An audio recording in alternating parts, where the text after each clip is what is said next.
ये कहा गया कि उस बिंदु के निर्देशांक ज्ञात करें जो बिंदु 1,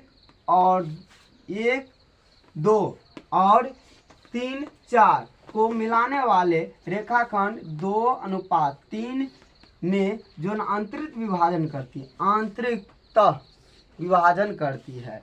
तो यदि आंतरिकतः विभाजन करते तो सबसे पहले उस रेखा को पहले लिख लेता हूँ। यहाँ पर जो एक रेखा है, ये रेखा, तो ए और बी पहले यहाँ पर नाम लिख देता हूँ।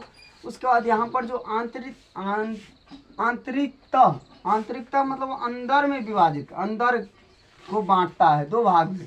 तो किस अनुपात में बांटता है? तो 2:3 में बांटता है। तो 2:3 में बांटता है। तो बिंदु का नाम क्या है? बिंदु यहाँ पर है, दोनों का नाम है 1, 2, उसके बाद यहाँ पर है 3, 4 है।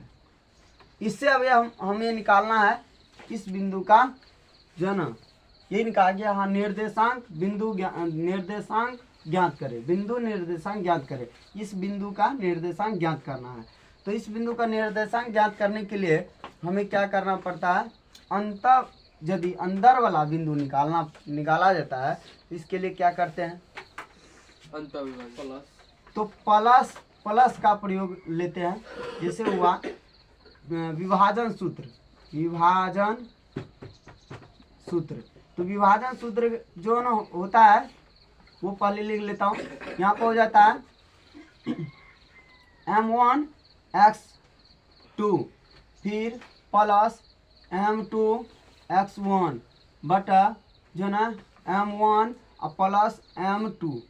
उसके बाद दूसरा y वाला में चलते हैं, m1y2 प्लस m2y1 बटा यहाँ पर हो जाएगा m1 प्लस m2। इस तरह से हम लिखेंगे। अब यहाँ पर क्या करेंगे? पहला और दूसरा इसको मानेंगे, पहला इसको और दूसरा इसको मानेंगे। तो यहाँ पर जो है ना m1 m2 इसको माने, m1 यहाँ पर है, m2 यहाँ पर है, इस तरह से माने। तो m1 की जगह पर 2 लिखेंगे और गुना x2 इसको माने यहाँ पर, समझे ना। तो यहाँ पर x1 y1 मानेंगे और यहाँ पर x2 y2 मानेंगे। तो ये रहा, मैं संकेत भी दे दिया हूँ कि ताकि समझ में आ जाएगा। तो इसके बाद यहाँ पर x2 कितना है? 3 है, 3 लिखेंगे। फिर m2 कितना है? 3 है, 3 लिखेंगे।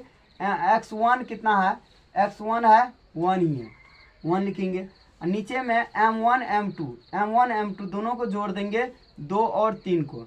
उसके बाद इसमें चलते हैं, m1 कितना है? m1 जो है ना 2 है, गुना y2 कितना है? y2 4 है। उसके बाद प्लस m2 कितना है? m2 इतना है 3 है। उसके बाद गुना y1 कितना है? y1 2 है। इस तरह से अब नीचे में m1 m2 दोनों को जोड़ देंगे। अब यहाँ पर क्या होगा? 3 दूना 6, दोनों को गुना करेंगे, 3 दूना 6। फिर यहाँ पर 3 गुना 1 तो 3 ही होगा, बटा यहाँ दोनों को जोड़ देंगे तो जो है ना 3 2 5 हो जाएगा। उसके बाद यहाँ पर चले 4 दूना 8 हो जाएगा यहाँ पर। इसके बाद 3 दूना 6 हो जाएगा यहाँ पर। ये दोनों को जोड़ेंगे, 3 2 5 हो जाएगा। तो इस तरह से होगा। अब इसको जोड़कर जोड़ते हैं, 6 3 9 होगा, बटा 5 हुआ। यहाँ पर जो है ना 8 6 14 हुआ, 14 बटा 5 हुआ।